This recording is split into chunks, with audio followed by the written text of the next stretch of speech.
할렐루야.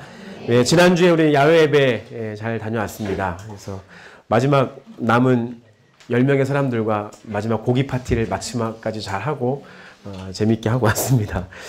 기억에 남는 것은 우리가 주일 야외 예배를 통해서 염려하지 말자라는 말씀을 좀 함께 잠깐 나눴던 걸 기억하시죠? 네. 염려하지 말자 이런 말씀 나눌 때 본문의 말씀이 누가복음 12장에 있는 말씀이었는데 주님께서 까마귀를 생각하라. 심지도 아니하고 거두지도 아니하며 이 말씀을 하고 나누는데 갑자기 하나님이 까마귀 떼를 막 보내주시는 거예요. 하나님 참 시청각에 참 능하신 교육자시다는 생각하고 유머러스 하신 분이다 다시 한번 생각했습니다. 한 주 동안 그 까마귀 소리가 아직도 이렇게 울리더라고요. 깍깍 하면서 지나가던 그 소리가. 한편은 또 생각해 봤습니다. 저와 여러분이 얼마나 염려를 많이 하길래, 저와 여러분 안에 얼마나 많은 염려가 있길래 주님이 그렇게 그 산에 가서 까마귀 떼를 보내주시면서까지 까마귀를 생각해 보라 라고 말씀하셨을까 생각해 보게 됩니다. 제가 말씀드렸죠. 당신의 염려 참 쓸데없습니다 라고 함께 인사했는데 한 번 더 우리 좌우에 계신 분들 기겠습니다. 당신의 염려 참 쓸데없습니다. 시작. 그래서 우리가 무엇을 붙잡고 살라 되냐면 주님 말씀하신 대로 하물며 너희일까 보냐. 야, 까마귀를 생각해봐라. 저 공중에 나는 까마귀는 뭐예요? 부정한 동물이에요. 부정한 동물도 저렇게 잘 먹고 잘 살고 잘 날아다니는데 까마귀를 생각해봐라. 하물며 너희일까 보냐. 그 믿음으로 살아가자고 말씀드렸죠? 한 번 더 인사하겠습니다. 하물며 당신이겠습니까? 시작. 앞뒤에 계시면 하물며 당신이겠습니까? 네. 네, 염려하지 마십시다. 할렐루야. 네, 좀 염려를 좀 내려놓으세요. 여러분 염려해서 우리의 키가 조금이라도 잘할 수 있으면 염려하세요. 네. 염려해서 할 수 있는 거 아무것도 없습니다. 제 말이 아니라 주님의 말씀이에요. 그래서 우리가 염려해서 될 거 아무것도 없으니까 주님께 맡기고 하물며 나일까 보냐 라고 생각하시면서 그 믿음으로 살아가시길 예수님의 이름으로 축복합니다. 우리는 참 개인적인 염려가 참 많은 것 같습니다. 더욱이 우리는 대한민국 사람은 개인적인 염려의 차원을 뛰어넘어서 나라적인 민족적인 염려를 한 덩어리를 꼭 쥐고 살아가는 특징이 있는데 저는 그 중에 하나가 일본이 아닐까 생각합니다. 계속해서 우리는 끊임없이 일본이라고 하는 그 나라와 그 민족에 대한 관계 속에서 갖는 늘 염려가 있죠. 그래서 그 염려가 정치계에도 이어져 가기도 하고 그 염려가 경제 쪽에도 이어지게 되고 교육에도 이어지게 되고 아주 많은 여러 가지 그 염려로부터 나아지는 산물 속에서 우리가 살아가는 것 같습니다. 그래서 오늘 우리가 하나님 나라와 그 하나님 나라를 이루어야 되는 우리 부르심 교회 공동체가 일본 선교에 대한 어떠한 마음을 품고 그 비전으로 살아가야 되는가 함께 말씀을 좀 나누고 싶습니다. 먼저 다시 한번 확인하고 갈게요. 여러분 모이면 예배하고. 다시 모이면 예배하고. 흩어지면 선교한다. 네, 모이면 예배하고 흩어지면 선교한다. 이게 우리 교회의 정체성이죠. 아까 말씀 읽었는데 요한계시록 11장 15절 다시 한번 우리 선포하십시다. 시작. 세상 나라가 우리 주와 그의 그리스도의 나라가 되어 그가 세세토록 왕노릇 하시리로다. 아멘. 여러분 예배가 뭡니까? 예배는 하나님과 우리의 관계를 얘기하는 거예요. 여러분 이 자리에 예배하러 나오셨죠? 근데 여기 하나님하고 관계 없으신 분 계십니까?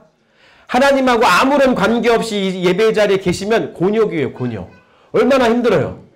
모르는 찬양할 수도 있고 목사가 일방적으로 얘기하는 시간인데 여러분 예배에 하나님과의 관계가 없이 예배에 참석하면 그 예배의 자리는 곤욕인 거예요. 곤욕.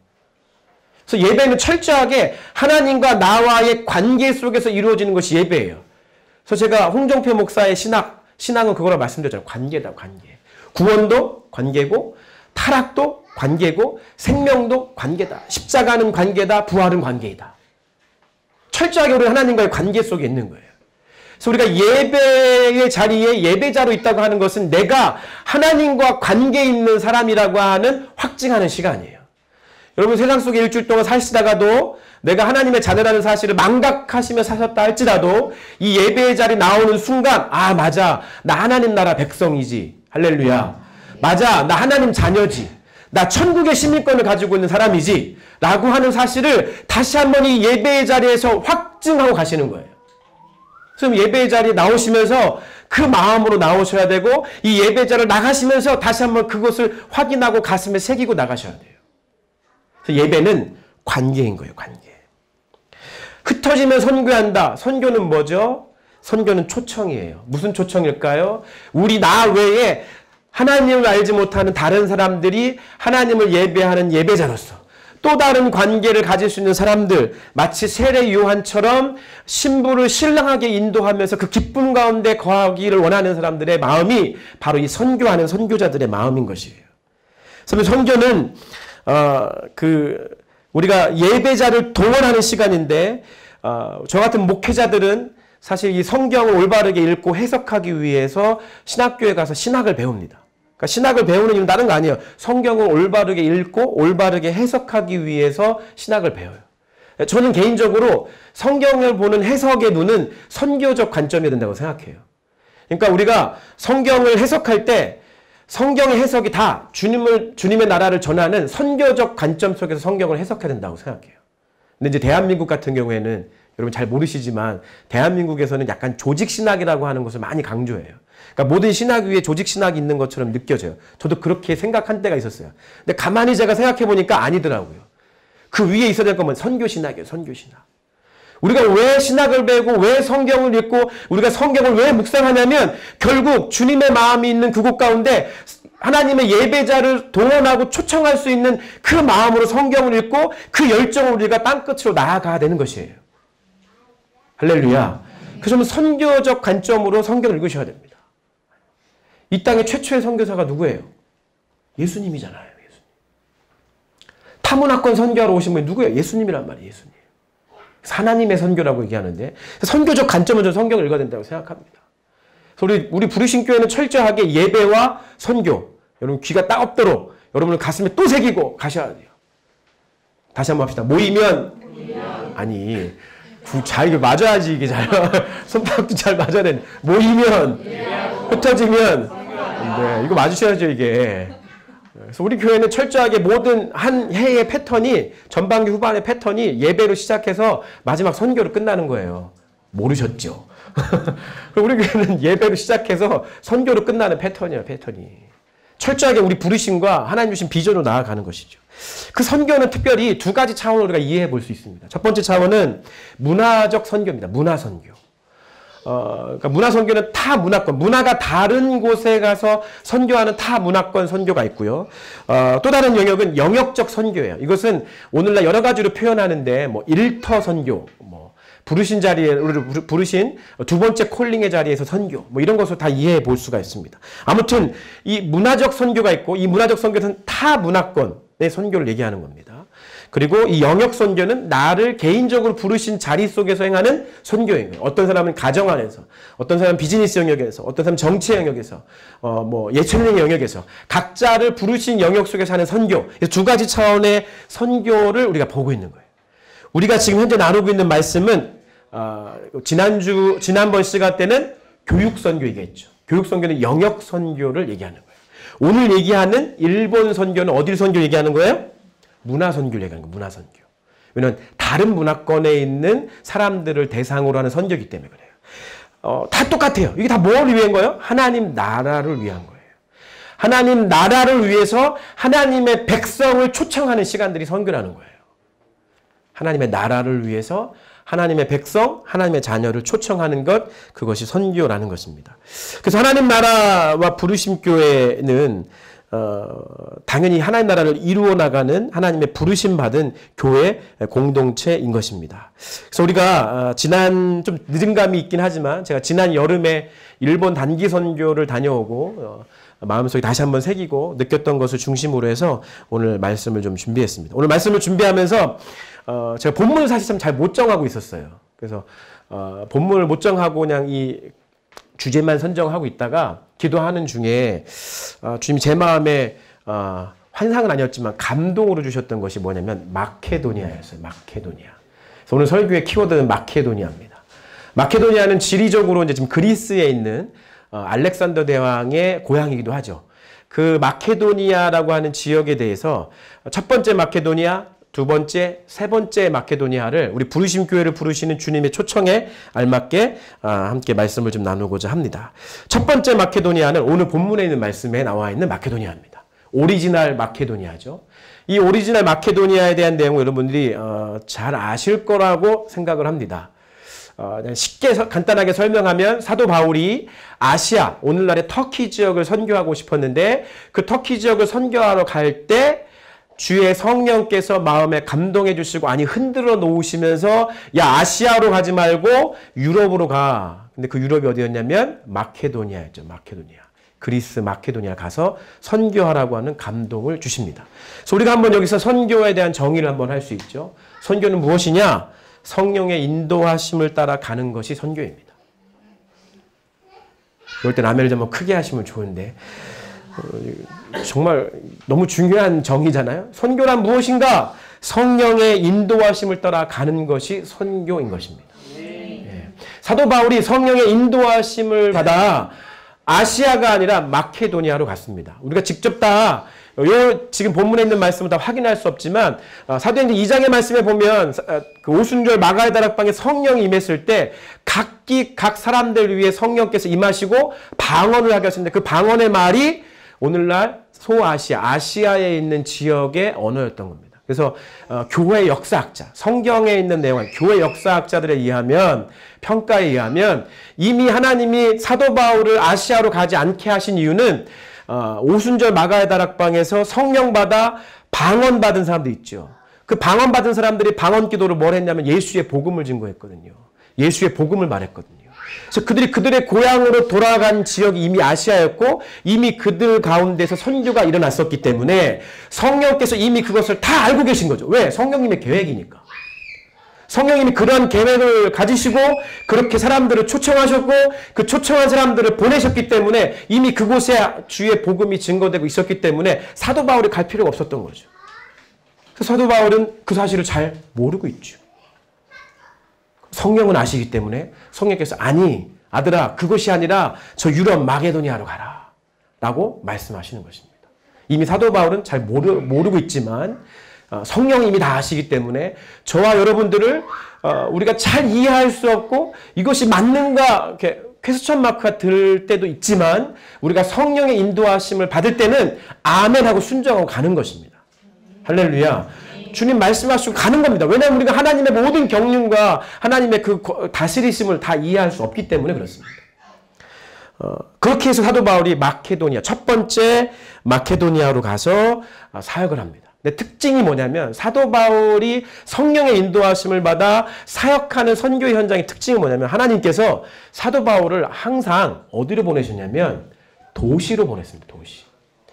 복음을 증거하기 위해서도 도시로 가게 하셨고 사람들의 핍박을 피해서 도망 다닐 때도 도시로 가게 하셨어요. 사도행전 말씀에 쭉 보면 사도 바울의 움직임의 특징은 도시였어요. 그러니까 오늘날 표현하면 도시 선교를 하게 하셨어요. 도시 선교. 여러분 이것은 과거와 현재 동서고금을 막론하고 동일한 패턴이에요. 뭐냐면 사람들은 어디에 모이게 되어 있어요? 도시에 모이게 되어 있습니다.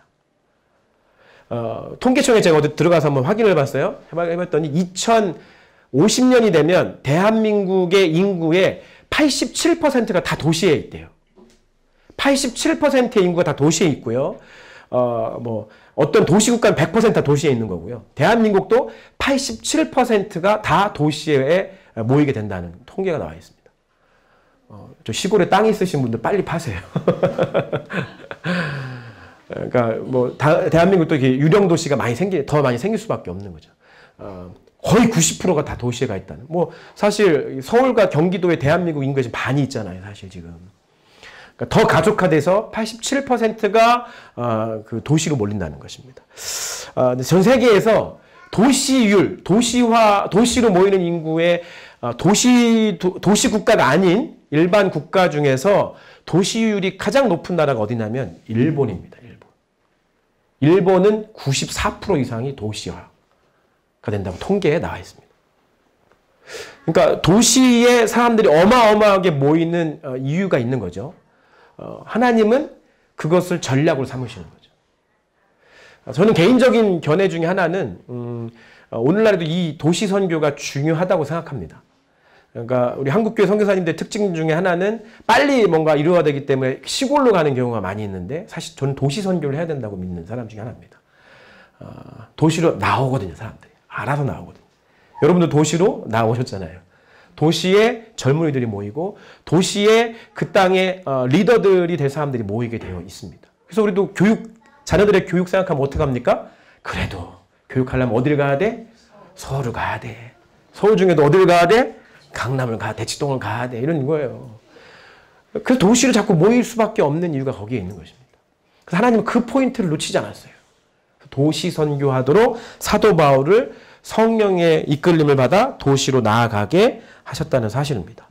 우리 부르심교회도 도시 안에 있고요. 그래서 부르심교회 안에도 고향과 출신은 다르지만 젊은이들을 중심으로 해서 이 도시 안에 사람들이 모이는 특징이 바로 거기에 있는 것입니다. 이것이 첫 번째 마케도니아의 선교의 특징인 것입니다. 두 번째 마케도니아는요, 우리 조선입니다. 조선. 이수정, 여자가 아니라 남자예요. 사진 한번 됐나요, 혹시? 네. 혹시 이 사진 옛날에 여러분 국사 공부할 때 보신 적 있지 않으세요? 여기 누가 봐도 이수정이 누굴 것 같아요? 여기 계신 요 분이죠, 이분. 이수정입니다. 이수정. 이수정이 누구냐면 혹시 이모군란 혹시 이모군란 때 군란이 일어났을 때 명성황후를 지게에 지고 몰래 감추어서 그 생명을 부지할 수 있도록 인도했던 사람이 이수정이었습니다. 그래서 이수정은 여러분 옛날 한번 떠올려 보세요. 개화파 기억나시죠? 개화파의 대표적 인물 누구예요? 김옥균. 김옥균이라는 사람 대표적이잖아요. 개화파의 김옥균이 개화를 해서 갑신정변 이렇게 해가지고 며칠 천하? 3일 천하하고 난 다음에 실패했죠. 그래서 막 중국까지 도망갔다가 막 끝까지 따라가고 그래서 그거 죽여요. 하여튼 그 개화파 2세 두 번째 개화파의 무리가 이수정이에요. 근데 민디 그러니까 명성황후를 이렇게 했죠. 그래서 그것을 정치적 힘을 얻고 어디를 갔냐면 일본에 가게 됩니다. 일본. 오늘날로 말하면 외국인 유학생이 된 거죠. 일본으로 가서 신식 농사법을 배우러 갔습니다. 그래서 신식 농사법을 배워서 조선을 좀 이렇게 발전시키고자 일본 왔는데 지금 바로 옆에 저기 딱 봐도 지금 뭔가 포스 있는 분 한 분 계시죠? 여기 옆으로 이렇게 딱 해가지고 머리에 이렇게 묶어주시고 저분이 굉장히 일본계의 그 농업 쪽에 굉장히 유명한 그 선구자라고 하십니다. 근데 이 사람의 집에 놀러 갔다가 이수정이 깜짝 놀란 거예요. 왜냐하면 거기에 정말 자기가 유학을 했고 여러 가지 공부를 많이 했는데 너무나 놀라운 말이 거기 있는 거예요. 심령이 가난한 자는 복이 있나니 천국이 저의 것이며. 그 말을 김옥근이 읽는 순간 너무나 깜짝 놀란 거예요. 아니 어떻게 저런 말씀이 있을 수 있냐. 저런 말이 있을 수 있냐. 내가 아무리 봐도 당신의 지식과 학식 수준을 봤을 때는 이 말을 할 수 있는 사람이 아닌데 어떻게 이런 말을 써 있을 수 있냐 물어봤더니 이것은 성경에 있는 말씀이다라고 얘기를 했다는 거예요. 그 이수정이 깜짝 놀라 그 성경을 받을 수 있냐고. 성경을 받아들고 성경을 읽은 것입니다. 그리고 주님 만난 거죠. 그리고 조선에는 이 복음이 필요하다. 그래서 여기 나와 있는 분 중에는 전사님 우찌무라 간조 아시죠? 여기 이렇게 끝에 우찌무라 간조. 저 뒤에 있는 사람 중에 하나는 무교회파, 일본의 유명한 사람들이 다 사진을 찍은 거예요. 김옥균이 그 사실을 딱 알고 이수정이 그 사실을 알고 너무나 우리 조선 땅에 필요한 이 복음을 위해서 가만히 보니까 선교사가 필요한 거예요. 선교사. 그래서 김옥균이 편지를 씁니다. 이수정이 편지를 씁니다. 죄송해요. 그 편지글을 제가 이렇게 발췌해 놓은 거예요. 줄여가지고. 한번 읽어볼까요? 다 같이 한번 읽어볼게요. 너무 감동적인 말이어서 읽어봐야 돼요. 시작. 우리나라 1천만 동포는 아직까지 참 하나님에 대하여는 알지 못하고 이교도의 생활을 하고 있습니다. 부재주의 은총을 입지 못하고 있습니다. 나는 매우 진지하게 여러분들이 여기 조선 선교를 위해 노력하고 이들과 상의할 수 있는 어떤 사람들을 일본에 보내 스스로 조선 선교를 준비할 수 있도록 도와줄 것을 요청합니다. 만일 여러분이 우리에게 복음을 전하지 않는다면 나는 다른 민족들이 선교사를 보낼 것이라고 우려하는 바입니다. 여러분이 나의 말에 주의를 기울여 주시기를 간구합니다. 만일 나의 요구가 허락된다면 나의 기쁨은 이루 형언할 수 없을 것입니다. 그리스도의 종 이수정. 이게 1883년에 조선의 사정, 컨디션 오브 코리아라고 하는 제목으로 편지글의 형식으로 글을 기고했습니다. 뭐 미국에 있는 바이블 소사이어티 레코드라고 하는 것에 이것을 이것을 이렇게 기고를 한 거죠. 저는 이걸 보면서 너무 놀라워요. 여러분 안 놀랐습니까? 여러분이 우리에게 복음을 전하지 않는다면 나는 다른 민족이 선교사를 보낼 것이라고 뭐 하고 있대요? 우려하고 있는 바입니다. 그러니까 저는 이수정이라는 분이 정말 놀라. 이게 저는 이렇게 미친 자존감 같거든요. 이거 지금 이제 식민지가 다가오는 이때에 미국에 보낸 거거든요. 미국에 보내. 당신들이 우리한테 선교사를 보내지 않으면 아마 다른 민족이 와서 우리나라에 복음을 전해줄 건데 그러면 당신 내 복 못 받아. 심히 우려하는. 이게 뭐야? 아브라함의 미친 자존감이에요. 누가 너를 축복하면 그 사람 복을 받을 것이고 누가 너를 저주하면 그 사람 저주받을 거야 라고 했던 아브라함이 가지고 있는 그 미친 자존감이라고 생각해요. 저는 우리가 이런 자존감으로 사셔야 됩니다. 할렐루야. 여러분 믿음의 사람이라면 그리스도인이라고 한다면 뭐 얼토당토하고 터무니없다고 생각하지 마시고 이런 자존감으로 사셔야 돼요. 야 너가 나를 축복해야 돼. 너 나를 축복하면 우리 하나님이 너 축복해 주실 거야. 할렐루야. 너 나한테 정말 까칠하게 구네. 참 진짜 모르는 애네 정말. 아무것도 모르는 애. 너 그러면 너 큰일 난다. 심심하게 우려를 표하는 바입니다. 이런 생각을 하셔야 돼요. 할렐루야. 네. 지난주 한 주 동안 직장의 상사에게 누구에게 괴롭힘 당하신 분 계시다면 이러한 마음으로 사시기 예수님으로 축복합니다. 왜 아멘이 안 나와요? 네. 여러분 이런 마음으로 사셔야 돼요. 이수정 우리 조상님은 이랬다니까요. 내가 우려를 표한다. 미국을 향해서. 그래서 이 글을 읽은 사람 중에 누가 있었냐면 언더우드와 아펜젤러가 있었던 거예요. 원래 그들은 중국으로 선교를 가기를 원했습니다. 중국으로 가기를 원하는데 자꾸 교단에서 파송 안 해주니까 열받아가지고 화딱지 나가지고 왜 안 보내냐고. 성령이 어떻게 이끌어가시는지 모르고 있는 거죠.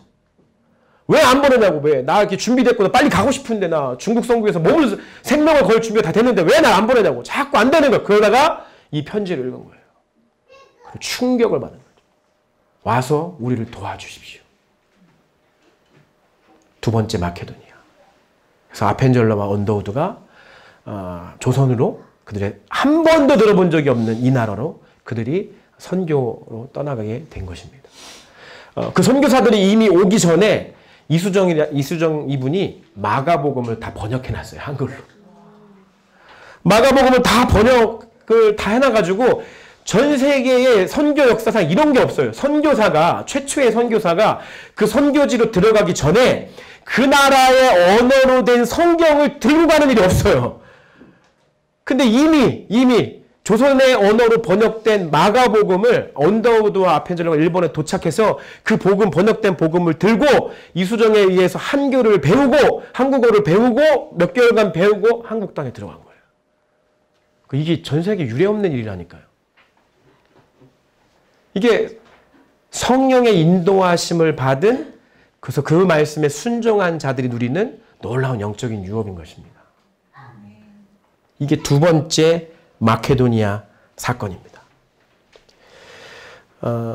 세 번째 마케도니아는 오늘의 주인공입니다. 일본입니다. 일본. 세 번째 마케도니아는 일본입니다. 세 번째가 일본인 이유는 역사적으로 또 혈통적으로 그 이유가 충분하다고 저는 믿습니다. 제가 늘 가끔씩 일본 얘기할 때마다 이 말을 거의 빼먹지 않고 하는데 제가 일본에 가서 일본에 계신 목회자들이나 성도들을 만나면 항상 저를 붙잡고 얘기해요. 정말 죄송하다고. 미안하다고. 우리가 한국을 향해서 못쓸 짓을 너무 미안하다고. 그럼 제가 항상 얘기해요. 그만 좀 미안해 하세요. 그만 좀 용서를 좀 구하세요. 따지고 보면 우리가 당신네 나라에 더 안 좋은 짓을 많이 했습니다. 제가 역사를 끌고 와요. 당신네들은 이렇게 이수정과 같은 역사를 봤을 때 일본을 통해서 우리에게 개신교의 복음을 전해줬는데 우리 조상들은 한국을 통해서 불교를 당신 나라에 전해줬잖아요. 당신들 지금도 일본에 가면 막 길거리에 막 제일 큰 중심에 있는 다 뭐예요? 절이에요, 절. 불교 사원 절이에요, 절.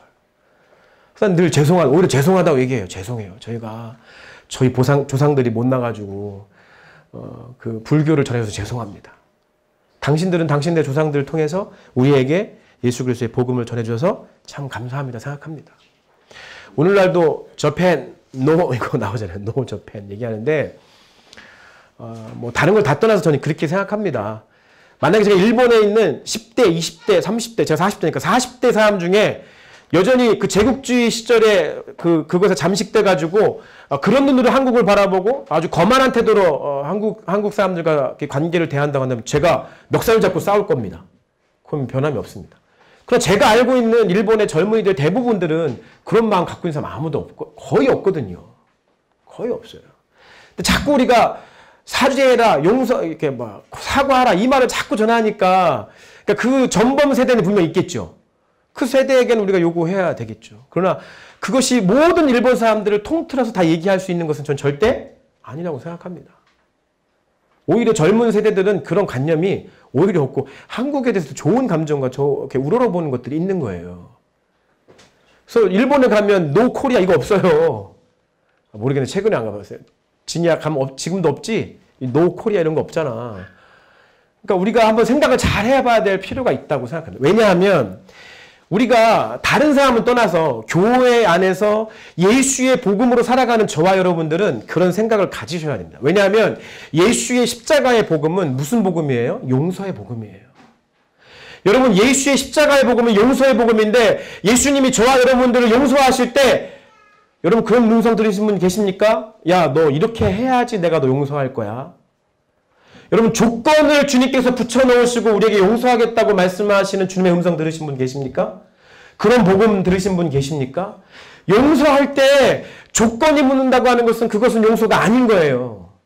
우리가 십자가의 복음을 말미암아서 우리의 죄가 용서받을 수 있었던 것은 조건 없는 용서였기 때문에 우리가 용서받을 수 있는 것입니다. 우리가 진짜 용서하려면요. 교회 울타리 밖에 있는 세상 사람들은 그럴 수 있어요. 너 빨리 그렇게 해야 내가 용서하겠다는 얘기 할 수 있어요. 그러나 우리 믿음의 십자가의 복음을 듣고 십자가의 복음 속에 살아가고자 하는 저와 여러분들은 조건 없는 용서의 삶을 사셔야 돼요. 그게 진짜 복음을 들은 사람들의 삶인 거예요. 진짜 십자가의 복음을 들은 사람들의 삶인 거라고요. 그럼 우리가 이 갈등 속에서 어떠한 용서의 잣대를 내밀어야겠습니까? 재밌는 혹시 총균쇠라고 하는 책을 쓴 다이아몬드 교수가 있는데 이 사람이 쓴 이 책 말고 이 사람이 쓴 논문이 하나 있대요. 논문 일본인은 어디에서 왔는가라고 하는 논문을 썼는데 이 사람의 평가가 그래요. 그러니까 이 사람뿐 아니라 이제 많은 자료들을 가지고 얘기하는데 인류학적으로 그래서 DNA 검사를 해봤대요. DNA 검사를 쭉 해봤더니 일본 사람들의 적게는 70%에서 80%가 70에서 80%가 한국 사람 DNA하고 똑같대요. 그러니까 무슨 뜻이냐면 한국 사람이라는 얘기예요. 우리랑 혈통적으로 같다는 얘기예요. 같다는. 몇 퍼센트? 70에서 80% 같은. 그러니까 여러분 불쾌하든 믿든 안 맞든 상관없는데 저는 그래서 옛날부터 얘기했잖아요. 다 한국 사람하고 일본 사람하고는 같은 민족이다 생각한다고 했잖아요. 제가. 이게 DNA 검사로 입증이 됐어요. DNA 검사 입증해서 일본 사람과 한국 사람은 같은 민족이다. 그 인구 1억 2천만 명 그런데 그 인구의 70에서 80%가 우리랑 똑같은 민족이라니까요. 혈통을 가진 사람이라니까요. DNA가 같아요. 이게 제가 백제 시대 때부터 쭉 훑어야 되겠습니까, 여러분?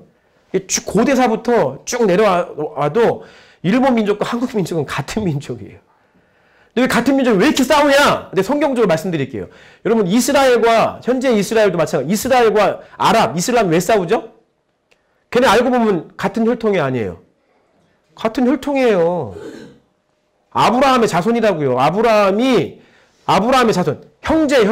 형제인데 제일 잘. 여러분, 우리만 봐도 그렇잖아요. 여러분, 누구랑 제일 많이 싸워요? 누구랑 제일 많이 싸우냐니까요. 친구한테는 밖에 있는 사람들 다 젠틀하고 막 매너 있고 이런데 집에만 오면 아니잖아요. 자기 형제들하고 제일 많이 싸우잖아. 제일 많이 싸워. 제 말이 아니라 이 교수 얘기예요. 이 교수 얘기가 마치 한국 사람과 일본 사람들 보면 이 사람이 생각나는 게 누구라고 얘기하냐면 이스라엘과 아랍인들 같다. 같은 민족인데 저렇게 싸우는 거 보니까 맞나보다. 한국 사람과 일본 사람이 같은 민족인데 저렇게 싸우는 거 보니까 진짜 같은 민족 맞나보다. 같은 형제 맞나보다. 라고 이 사람이 아예 논문에 그렇게 결과로, 논문의 결론을 이렇게 썼다는 거죠. 지난 여름에 저 같이 수련회를 하고 마지막 이제 거기 우리 목회자들과 함께 할 때 제가 마지막으로 들은 얘기가 이거, 이 마케도니아의 음성이에요. 와서 우리 좀 도와주십시오. 저는 그렇게 마케도니아의 음성처럼 들렸어요. 모르겠어요. 저한테 한번 인사치레를 한 말인지 모르겠지만 제 안에 계신 성령님의 음성은 와서 우리를 도와주십시오라는 거였어요. 와서 우리를. 세 번째 마케도니아인 일본에는요, 우리가 한 가지 더 생각해 봐야 될 그리스도의 성품, 그리스도의 모습을 닮은 자가 있습니다. 그것은 누구냐면 우리 진이와 같이 교포들입니다. 교포. 일본에서 나고 자란 우리 일제시대 때부터, 아니 그 이전 시대부터 이미 그곳에서 나고 자라서 있는 교포들의 역할이 저는 너무 중요하다는 사실을 다시 한번 깨닫습니다. 그럼 이 세상에 다리가 없이 건너갈 수 있는 것은 아무것도 없습니다. 우리가 다리 없이 하나님께 갈 수 없죠. 그래서 우리에게 다리가 되어주신 분이 누구예요? 예수님이시죠. 예수님이 우리에게 다리이듯이 우리가 감정적으로 너무나 골이 깊고 너무나 멀리 있는 사람들에게 갈 때는 다리가 필요해요. 다리가. 예수님처럼 다리가 필요해요. 저는 그 다리가 일본에서 나고 자란 일본의 국적을 갖고 있을 수도 있고 그렇지 않을 수도 있는 그 교포들이라고 생각합니다. 교포들은 굉장히 많은 정체성의 혼란을 가지고 살아갑니다. 그래서 그것 때문에 눈물을 흘리고 어려움을 겪는 삶의 일들이 참 많습니다. 그래서 때로는 그것 때문에 엇나가기도 하고 많은 어려움을 겪기도 합니다. 그것은 저와 여러분이 상상하는 것 이상인 것입니다. 우리가 경험해보지 않았기 때문에 얘기할 수 있는 게 아니에요. 너무나 극심한 그러한 일들을 겪는 사람들이지만 우리가 믿음의 눈을 떠서 그분들이 진정으로 예수 복음을 알게 되고 그리스도인을 변화받게 된다면 눈이 떠질 거예요. 뭐냐면 우리가 하나님의 다리이구나. 우리가 예수님처럼 그리스도 예수의 복음을 전해줄 수 있는 다리가 될 수 있구나라는 사실들을 보게 됩니다. 성경에 보면 전 세계의 역사를 이끌어갔던 사람들은, 그 성경의 인물들은 대부분 다 이렇게 하나님의 다리가 되었던 디아스포라들, 오늘날로 말하면 교포들의 삶이 전 세계의 역사들을, 성경에 있는 역사들을 이끌어갔던 사람들이 대부분인 것입니다. 아브라함도 그랬고요. 요셉도 그랬고요. 다니엘도 그랬고요. 예수님 그분도 멀리 이 땅에 오셔가지고 하나님 나라의 다리가 되셨잖아요. 저는 그 교포들에 대해서 저는 주목을 많이 하고 싶어요. 그리고 어떻게 보면 우리 부르심교회가 탄생하게 된 이유도 그 교포예요. 제가 진이가 나한테 얘기해서 제가 우리 일본 선교 안 가고 여기서 교회 하기 시작한 거니까. 여러분 진이한테 감사하세요. 할렐루야. 오늘 다 같이 한번 인사하세요. 진이야 고맙다. 너 덕에 우리가 부르심교회에서 신앙생활 한다. 생각하시면 돼요. 쟤는 잘 모르지만 쟤를 통해서 성령께서 저에게 말씀해 주신 게 있기 때문에 그래서 가능했던 거예요. 하나님에게 다리가 되는 이 교포들에 대한 오늘 이 시간을 다 얘기할 수 없어요. 이제 더 많은 분석과 그것을 향한 전략을 가지고 우리가 하나씩 해 나가게 될 것입니다. 이미 우리 교회에는 진이도 있고 진아도 있고 또 우리 그 나고야 교회에서 온 그 유키 목사님도 이제 한국에 와 계시고, 그래서 제가 이제 우리 부르심 공동체와 일본 선교 비전에 대해서 구체적으로 두 가지, 아주 단기간에 우리가 실현할 두 가지를 써놨습니다. 그것은 제1대한 기독교를 중심으로 한 외국인 유학생 선교에 앞장서야 됩니다. 할렐루야. 할렐루야. 네, 그래서 우리가 조만간 아마 내년 봄이 될 거라고 믿는데 일본어 예배를 시작할 거예요. 그럼 기도해 주셔야 돼요. 기도. 그래서 일본어 예배를 시작하면서 외국인 유학생들, 특히 일본에서 온 일본인, 또 우리 유학생으로 온 우리 교포, 이런 사람들과 함께 예배할 수 있는 새로운 시대를 열고 싶습니다. 세 번째 마케도니아의 선교의 현장이 저는 우리 교회 안에 주의 부르심이 있고, 그 세 번째 마케도니아의 현장이 우리 교회를 통해서 이루어질 줄 믿습니다. 그래서 2020년에, 내년에는요, 두 번째 송 오브 송스를 하려고 그래요. 그래서 제가 그냥 계획을 다 썼어. 이미 지난 여름에 갔다 오고 나서 주제까지 다 썼어. 평화, 샬롬. 그래서 지난번에 우리 주제가 뭐였지? 첫 번째 송호성수 주제가 뭐였지? 뭐 기억도 안 나니까 러브였구나. 러브. 러브였는데 이번에 샬롬 해가지고 아니 이제 준비할 거예요. 정현이가 이미 다 준비 잘하고 있죠? 예, 정현이 벌써 저 얘기 다 끝났어요, 이미 다. 그래서 내년에 이제 우리 새로운 예배 처소에 가게 되면 아마 가장 먼저 할 일 중에 우리 행사 중에 하나가 두 번째 송 오브 송스. 그래서 샬롬. 그래서 우리 유학생들도 초청하고 또 일본에 있는 우리 또 친한 형제자매도 초청하고 그래서 함께 이 샬롬을 노래하는 그런 두 번째 송 오브 송스 생각만 해도 여러분 기쁘시죠? 전 너무 행복해요. 이런 꿈만 생각하면 너무 행복해요. 그래서 우리는 꿈꾸는 게 우리 일이니까 주님이 그 꿈을 이루실 줄 믿습니다. 이런 일들이 이루어지게 될 겁니다. 그리고 오늘날 가장 가까이 있는 나라 중에 최고 미전도 종족이 일본이거든요. 선교학적으로 2%, 복음화율이 2%가 안 되면 미전도 종족이에요. 일본의 개신교 복음화율은 0.4%예요. 그래서 그냥 마을 통째로 교회가 없는 곳이 많죠. 언젠가는 또 수년 안에 하나님 우리 부르신 교회 공동체가 뭐 저희와 비슷한 일을 하시는 분이 있을 수 있습니다. 상관없습니다. 우리의 부르심이 무엇인가가 중요한 거죠. 저희 교회를 통해서 일본 땅 안에 주의 예배의 공동체가 세워지는 그날을 또한 저는 꿈꿉니다. 그날이 오게 될 줄 믿습니다. 오늘 우리가 이 예배를 드리면서 세 번째 마케도니아에서부터 들려오는 음성을 들으시길 예수님의 이름으로 축복합니다. 와서 우리를 도우라.